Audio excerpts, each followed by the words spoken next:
Sorry. I'm speaking to you from my deathbed. Yeah, that's why it wasn't a video this weekend.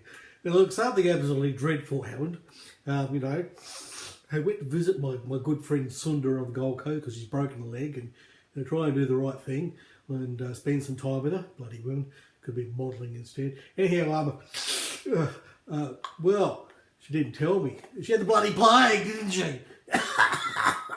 She's given it to me. Yeah, so here I am in my sick bed waiting to die. Anyhow, I thought I've had a few things to sort of try and liven me up. I had my usual method of gargling apple cider vinegar. That kind of sends you high, that's great. And then I made a really hot, not a curry this time, but I made a really hot chili bean, yeah. Just, you know, one to really blow your ears out. That certainly made me feel good for ages. Couldn't feel a thing. Flu couldn't bloody cope with that. But yeah, eventually the bastard snuck back, and then someone said, run! It always sounds like a good idea, doesn't it? But I have to be careful with drinking with gout. I don't normally sort of knock much back, but I went and got some dark and stormy. Yeah, it's ginger beer and rum all mixed up. It's rather delicious, actually. And I often have ginger beer if I've got a sore throat. It's quite good for you. So my excuse was I'm having the ginger beer as medicinal and the rum can't hurt. So I had a rum. Hey, that was good. I couldn't bloody remember and do a thing. But I'm still dying of the plague here. Anyhow, enough of that. You didn't come here for that. Anyhow, I've dragged myself up to the video camera. I can't say out of my deathbed because I'm still in my deathbed. And don't touch the screen, by the way. I think this is highly contagious. I don't know if it'll get across the interweb. They say viruses spread on the interweb. So just be very careful. Work around the buttons. Don't touch the screen.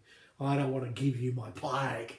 But anyhow, what's been happening? Well, I would have done a video on the weekend about the Submarine, you know, the Type 7. I'm getting there in leaps and bounds, and I haven't since I've died. But yeah, look, what I have been doing is this. The hull went together beautifully. Not a single problem with that. It basically just, you know, cleaned it up from the sprue and perfect fit. Really impressed because, you know, Revel kits in the past have been, well, quite crap. Now, some of the old Revel ones are pretty bloody dreadful, especially compared to the kind of things you can get today, you know, the kind of standards we expect from, you know, Mang and Dragon and Tamiya, apparently. Yes, I'm still yet to build that really good Tamiya kit, but I'll know about that later. Back to this, Revel. Yes, Revel of Germany. Very good, very good. And so everything fitted perfectly. The deck went in. It dry fitted as per the pics. Absolutely smooth as. I couldn't believe it. No glue, you know, being used, except for the hull half, so I glued together, obviously. And then I hit upon an idea. I was thinking, how am I going to paint and weather this? And my good friend Switcher, g'day mate, how are you? Just stay off the screen, I'm a bit bloody crook. Switcher sent me some stuff about submarines, and I found out some interesting things about the hull being painted in this anti-fouling colour, and so it didn't rust underneath the water. Right, basically that part only got a bit of algae and green, had this anti-fouling colour. And then above the waterline, well, they were basically painted the colours they were, and they got sort of the rust marks and everything. And I studied all this rusting, gunking stuff. And the decks, well, the decks were wood in these U-boats, at least for Type 7. The kind of wood they used varied because they just grabbed whatever they could, so you could go a lighter colour, you know. But it was painted in the anti-fouling paint as well. So I got on this idea, could I put all these colours on and then use the hairspray technique to cover it all up, put my anti-fouling colours on the rest of it, and then scratch and scrape and chisel my way down and get the look of a U-boat that had been out to sea for 6 months and was streaked in bloody salt and dirt and grime and scratched to buggery and had half bloody fish shit all over it. What do you think? That's my idea. Yes, I always like to sort of bugger up my models by crapping all over them. Anyhow, I'm working on that. And in the middle of all this, I was supposed to be building this Type 7. I accidentally bought a Type 23 because it was really cheap, so a couple of shekels, and had that sitting there. And then we had this new club, well, sort of a get-together thing happen up here.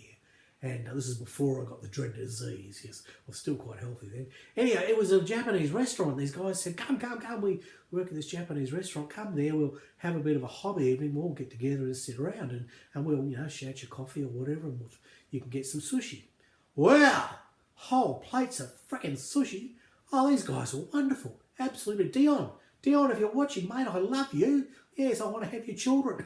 Not right now, I'm sick as a freaking dog, I don't come near me. But anyhow, yeah, we had sushi and we had beautiful bloody coffee, out with the machine, none of this instant crap. And they fed us up, and when I was high as a kite from coffee by the time I left there, and we yacked on, and I talked a lot of shit as usual. So I had a great time.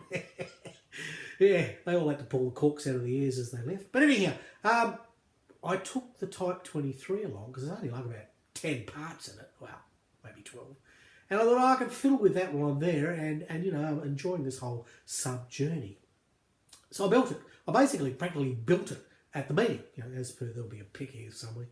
And when I cottoned onto this idea with the Type 7 of the anti-fouling and the rusting and the fish poo and the algae and everything in the salt stains, I thought, maybe I should try this first on something I'm not that worried about, because this Revel kit's so bloody nice. I don't want to bugger it up. So the Type 23 is about to undergo this experiment. It should work. In theory, all these things I've done before. It's just this combination, the way of doing it, I've never tried. I haven't built submarines, ever. This is the first time I'm diving into this subject. First time I've submerged myself into this and gone to the bottom to decide what are the depths of... Oh, God, shut up. I'm delirious. Oh, God. Anyhow. So there's a pic here somewhere of the Type 23. It's only a little bugger. Same scale as my Type 7, but in fact I ended up buying a few other subs because Mr. Becker, have you seen Becker's Modern Chalet? He's great. He's built himself a whole new bloody man cave and everything, bastard. Very envious. Anyhow, Mr. Becker, and the reason he's building his man cave, he decided to get rid of a few things that are in his way. And he had a Type 23, but it was a 1/72nd scale. So at 1/72nd, it suddenly became about the same size as that Type 7, which is a really good size to work on. And so I snaffled that off him. In fact, I got 5 subs now. Here's some pictures of the hulls. I compared their hulls. And it was interesting. That one at the top is the Type 23, but it's at 1/72nd scale. Then underneath it's the Type 7 that I'm building, right? So they're all about half a metre, under half a metre in length. And then you go down to a Type 2, which I had in the stash I picked up earlier this year, which was sort of my foray into the sub journey. And that Type 2 is the 1/44th, same scale as the Type 7. You can see how tiny a Type 2 is. So I found a Type 2 in 1/72nd scale, another special Navy, with bloody turned aluminium periscopes and brass this and brass that and resin assholes and you name it, and knobs poking out. So I basically got that on order. I tell you, I'm excited about that. I digress. That'll be number 6. Anyhow, what's under that? Because I'm doing this from memory, or I'm sitting here in bed dying. I tell you, I was dying from the plague. So what do we got? We got that. Anyhow, yeah, at the bottom, I think. Have we got down to the bottom? I think we have. Oh, there's the Type 23 there. When you can see, I've already started painting the pre rusty liney groupy. Anyhow, I'm delirious. At the bottom there, right? That one looks pretty big, and you think that's a small scale sub. No, it's not. Well, it's smaller. That's a 1/350th scale. But that's that French surcouf. Yes, Switcher got me onto that. Surcouf. Now that, mention that, if it was in 1/44th, and if it was 1/72nd, oh, I wouldn't have a frigging screen big enough to show you. I need a bloody large bathtub for that. Speaking of which, Basque!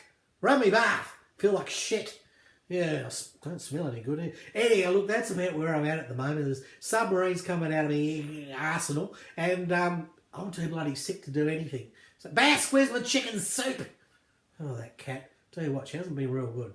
She hasn't been real good at all since I've been crook. Anyhow, you've heard enough crap from me. I'm going to go, and I'll just die here, all right?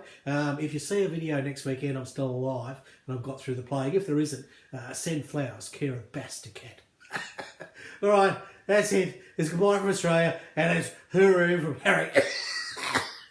Who fucking deity. Oh, boy.